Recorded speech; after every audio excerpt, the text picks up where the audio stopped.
지난달 조모 씨의 통장에서 돈 515만 원이 사라졌습니다.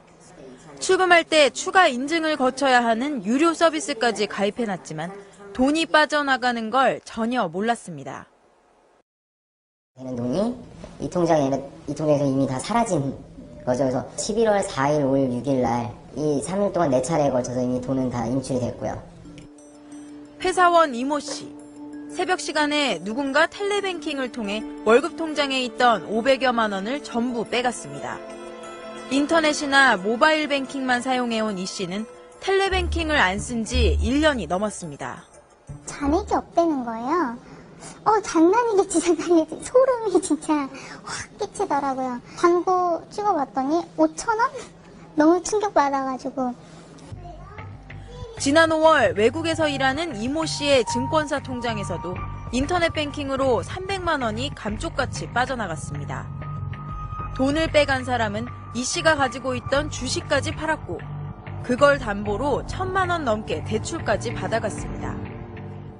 이상하게 계속 빠져나가고 온 주식이 다 매도 처리가 되면서 대출 담보도 한 번도 해본 적도 없는 사람이 대출을 승인하고 어떻게 이런 일이 발생할 수 있는지도 정말 하룻밤에 그냥 다 없어진 거니까요. 보이스피싱 전화를 받은 것도 아니고 가짜 사이트에 속아서 접속한 것도 아닌데 마치 유령이 가져간 것처럼 돈이 사라졌다는 사람들. 가장 안전하다고들 믿는 은행 통장 속 내 돈은 정말 안전할까요? 그리고 돈이 사라지면 돌려받을 수는 있을까요? 2달 전 필리핀 출장을 위해 아침 일찍 공항에 가던 김모 씨 부부의 휴대폰이 동시에 정지됐습니다. 지금 사용하신 전화는 고객의 사정에 의해 당분간 발신이 정지되어 있습니다. 부부가 멀쩡히 손에 들고 있는 휴대폰이 이날 새벽 2시쯤 분실 신고가 됐다는 겁니다. 뭔가 이상해 다급히 통장을 확인하니 돈이 없었습니다. 이날 새벽 2시 48분 인터넷 뱅킹에서 김 씨 명의로 공인인증서가 재발급됐고 새벽 4시 13분 250만 원이 모르는 사람의 계좌로 빠져나갔습니다. 아침 8시 14분에 573만 원, 5분 뒤에 또 25만 원, 이렇게 총 848만 원이 사라졌습니다. 다른 통장에서도 돈이 없어졌습니다. 증권사 CMA 계좌에서 520만 원, 또 다른 증권 계좌에서 313만 원. 김 씨가 가진 통장 4개 중 3개에서 돈이 빠져나갔습니다. 이게 끝이 아니었습니다. 김 씨 부인의 은행 통장에서도 누군가 인터넷으로 예금을 해지한 뒤 돈을 빼갔습니다. 또 집사람 계좌도 제가 조회를 해봤더니 거기서도 이미 돈이 한 800만 원 가까이 돈이 또 빠져나간 거예요. 예금하고 적금까지 이게 다 해지가 돼가지고 출금이 됐더라고요. 휴대폰은 정지되고 집 전화까지 엉뚱한 번호로 착신 전화인데 아무 연락도 못 받는 사이 부부의 전 재산 2,300만 원이 사라진 겁니다. 확인해보니 새벽 4시쯤 중국에서 수십 차례 접속한 기록이 있고 김 씨의 인터넷 뱅킹 계좌엔 정체를 알 수 없는 PC가 등록돼 있었습니다.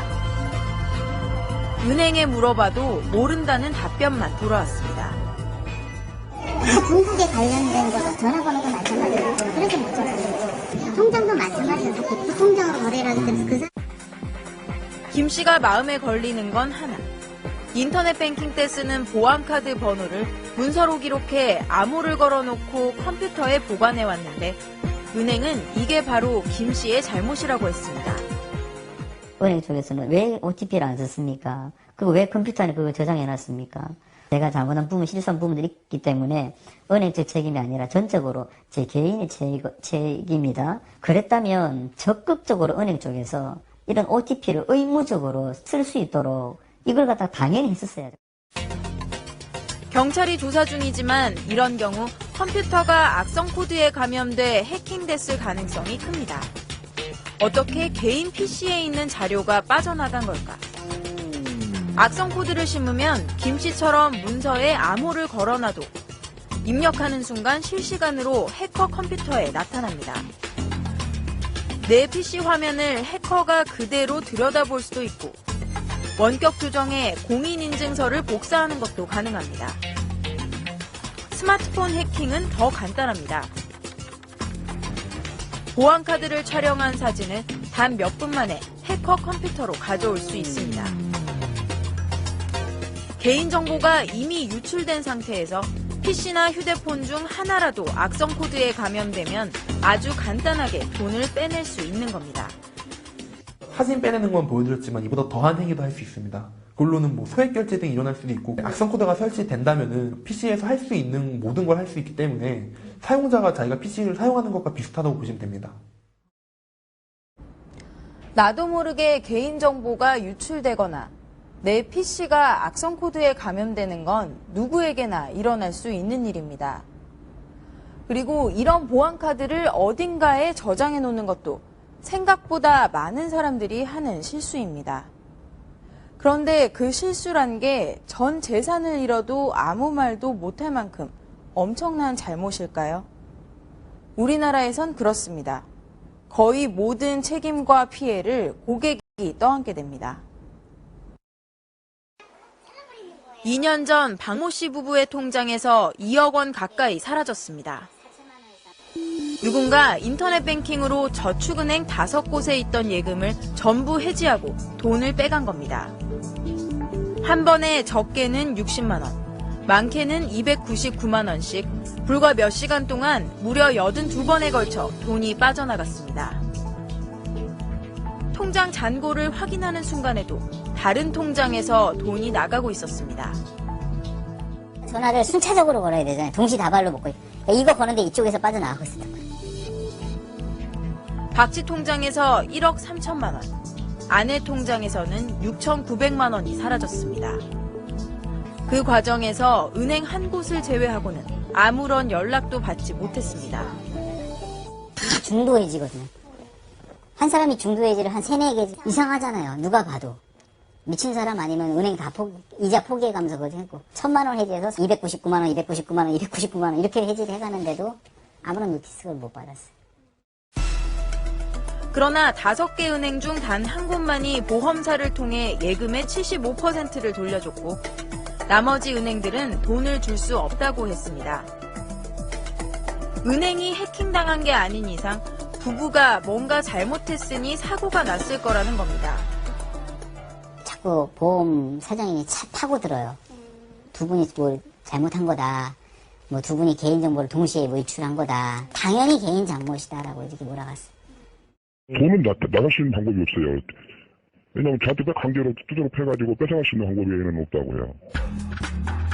이런 줄다리기가 2년째. 은행에 돈 넣은 걸 후회하는 날이 올 줄은 꿈에도 몰랐습니다. 아, 내가 뭘 잘못했구나. 관리를 했구나. 은행에 넣지 말아야겠구나. 아, 이거 차라리 땅에다 묻고 써야 되겠구나. 금융기관은 사고가 발생했을 때 피해자의 중대한 과실이나 고의를 입증하지 못하면 손해를 배상해야 합니다.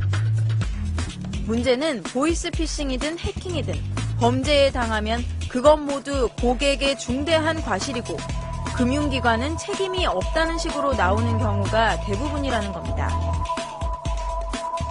미국에선 고객이 보안카드나 공인인증서를 분실, 도난당한 걸 은행에 신고만 하면 $50 이내에서만 고객이 책임지고 정보가 유출되거나 해킹당한 경우는 아예 고객의 책임이 없다고 보고 있습니다. 또 사고가 터지면 일단 고객에게 먼저 돈을 돌려주고 금융기관에선 조사를 벌인 뒤 결과에 따라 회수합니다. 그렇게 하지 않으면 고객에게 몇 배로 보상해야 하기 때문입니다.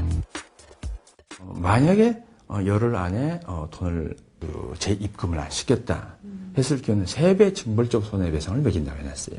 압박을 하지 않으면은 거대한 기관인 금융기관이 말을 안 들을 것을 알기 때문에. 그래서 우리나라 금융기관도 지금보다 더 많은 책임을 지도록 강제하는 장치가 필요하다고 전문가들은 말합니다.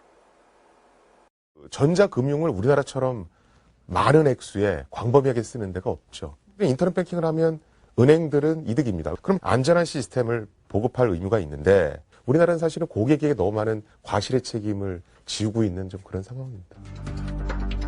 가상의 인터넷 뱅킹 사이트입니다. 수상한 계좌로 돈이 빠져나가자 곧바로 거래가 중지됩니다. 해외 IP로 접속하거나 애매한 금액이 연속으로 출금되는 등 평소와 다른 형태의 거래가 발생하면 자동으로 차단하는 이상거래 탐지 시스템 FDS입니다. 노인분께서 어떤 유흥주점에서 갑자기 안 하던 술값을 많이 긁었다 이런 식 것들을 이상적으로 탐지하는 거죠. 이체 직전에 잡아내는 거죠. 그래서 이상이 있으면 거래를 중지시키고 추가적으로 본인 확인을 하거나 아니면 콜센터에 전화해서 본인을 확인하도록 유도를 하죠. FDS를 도입하는 데 드는 비용은 10억 원 정도. 신용카드 업계에선 이미 1998년부터 정착시켜온 시스템입니다. 하지만 은행은 대부분 올해부터 도입에 나서기 시작했습니다. 왜 도입을 안 하느냐? 근데 은행가 손해배상을 해본 경험이 별로 없거든요. 그러니까 굳이 예산을 들여서 그걸 설치해야 되냐 말이죠. FDS를 도입하더라도 고객의 거래 정보가 오랫동안 쌓여야 안정적으로 작동하기 때문에 큰 효과를 발휘하기까지는 시간이 걸립니다. 지금으로선 일회용 비밀번호 생성기인 OTP를 사용하는 게 가장 안전하다고 알려져 있지만 전자금융범죄가 날로 진화하는 상황에서 개인이 아무리 조심해도 한계가 있습니다. 최근 들어서 만들어지는 악성 코드들은 그 일반적인 백신에 탐지가 안 되게끔 우회를 합니다. 지능적으로 발전하고 있기 때문에 OTP가 100% 안전하고 절대 장담할 수가 없거든요. 이미 그런 사고들이 있기 때문에. 돈이 사라졌다고 호소하는 고객을 나 몰라라 하고 고객님께서 순전히 그런 걸 보관하고 있다고 분실한 건데, 그러니까 저희 쪽에서 책임질 그런 행위한 부분이 없다 보니까. 도리어 우리가 뭘 잘못했냐고 큰소리치는 금융기관들. 그러면 저희 당사가 기체액의 사유가 있다는 것을 고객님이 이렇게 저희한테 증빙을 하시든지요. 저희 모르겠습니다. 근데 저희들이 조치할 게 없다는 말씀을 드리는 거예요, 고객님. 그래서 최종 답을 저희한테 물으시는데요. 믿고 돈을 맡겼던 고객 입장에선 상상조차 못했던 일들입니다. 싸워야 된다. 엄두가 안 나요. 뭐부터 해야 될지도 모르고 막막한 것밖에 없는 거예요. 은행을 믿지 못하고 은행에 우리가 돈을 맡길 수 없다면은 정말 이건 다 장롱안에 장판 밑에 넣어야 돼 이런 상황입니다. 사람들이 은행을 찾는 건 내 돈을 가장 안전하게 지켜준다고 믿기 때문입니다. 그 믿음이 흔들리는 지금 계속 고객 탓만 한다면, 그래서 은행에 넣어둔 돈도 나 혼자 힘으로 지켜야 한다면 은행이 있어야 하는 이유도 흔들릴 수밖에 없습니다.